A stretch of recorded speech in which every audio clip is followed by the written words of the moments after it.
Hi hello friends, இன்றைக்கி நம்ம பார்க்க போகிற ரெசிபி மெதுவடை. அதுக்கு 2 மணி நேரம் ஊற வச்சு வச்சுருக்கேன் உளுந்த. தண்ணியை நல்லா வடிச்சிட்டு மிக்சியில் சேர்த்து இந்த மாதிரி அரைச்சிக்கலாம். இந்த அளவுக்கு தண்ணி ஊற்றாமல் அரைக்கணும். அதுக்கப்புறம் தான் நம்ம தண்ணி சேர்க்கணும். இப்போ வந்து ஸ்பூனில் தான் நான் சேர்த்துக்கிறேன். ஏன்னா நிறையா ஊற்றிடணும். அப்படி இல்லைனா கையில் கூட தண்ணியை தெளித்து விட்டு அந்த மாதிரி அரைச்சிக்கோங்க. நல்லா நைஸாக அரையணும். கிரைண்டரில் போட்டு அரைச்சிங்கன்னா நல்லா வரும். ஆனால் இப்போ என்கிட்ட கிரைண்டர் இல்லை, அதனால் நான் வந்து மிக்சியில் அரைக்கிறேன். கொஞ்சோண்டு மாவு வேறு, அதனால் அதுக்கு தேவையானது வெங்காயம், ஒரு பச்சை மிளகா, கொஞ்சம் கருவேப்பிலை, ஜீரகம், மிளகை வந்து இடித்து சேர்த்துருக்கேன். ஏன்னா அது வந்து சின்ன குழந்தைங்களாம் சாப்பிடும்போது வாயில் இது பண்ணணுன்னு சாப்பிடாதுங்க, தூக்கி போடுங்கன்னு சொல்லி கொஞ்சோண்டு பச்சரிசி மாவு அதையும் அதோடு சேர்த்துக்கணும். லைட்டாக உப்பு அதையும் சேர்த்துக்கணும்.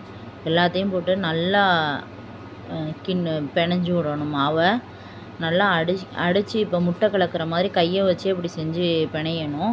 ஏன்னா பபுள்ஸ்லாம் வந்து இருக்கும், அதெல்லாம் போனால் தான் வடை நல்லா சாஃப்டாக வரும். அதுக்காக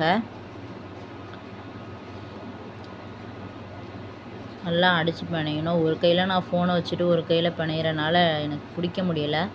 நீங்கள் நல்லா அடித்து பிணையணும். இப்போ எண்ணெயை காய வச்சுக்கலாம். நல்லா எண்ணெய் காஞ்சிருச்சு. இப்போ வடையை போட வேண்டியதான். தண்ணிக்குள்ளே கையை விட்டு அதுக்கப்புறம் வடை மாவை எடுத்து போடணும். அப்போ தான் கையில் ஒட்டாமல் வரும். நல்லா எண்ணெயை காய வச்சு தான் போடணும், இல்லைனா எண்ணெய் குடிக்கும்.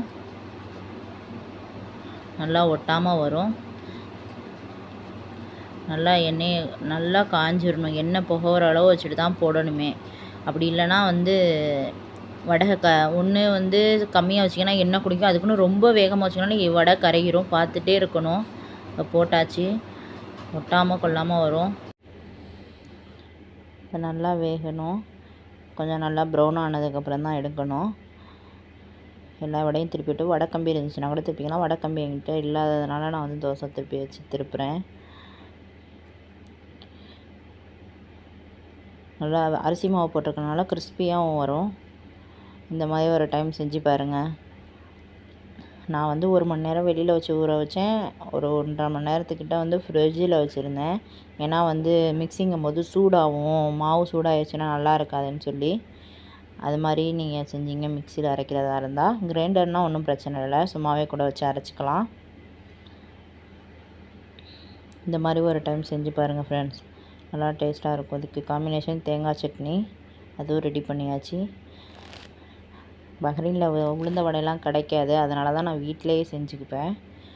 ஓகே ஃப்ரெண்ட்ஸ், இந்த வீடியோ உங்களுக்கு பிடிச்சிருந்தா லைக் பண்ணுங்கள், ஷேர் பண்ணுங்கள், கமெண்ட் பண்ணுங்கள். மறக்காமல் சப்ஸ்கிரைப் பண்ணுங்கள் ஃப்ரெண்ட்ஸ். நிறையா பேர் வீடியோ பார்க்குறீங்க, சப்ஸ்கிரைப் பண்ணாமே. சப்ஸ்கிரைப் பண்ணிவிட்டு பாருங்கள் ஃப்ரெண்ட்ஸ். அடுத்தடுத்து நான் நல்ல நல்ல வீடியோவாக போடுவேன். எல்லாம் ஈஸியான ரெசிபியாக தான் இருக்கும். ஓகே ஃப்ரெண்ட்ஸ், தேங்க்ஸ் ஃபார் வாட்சிங்.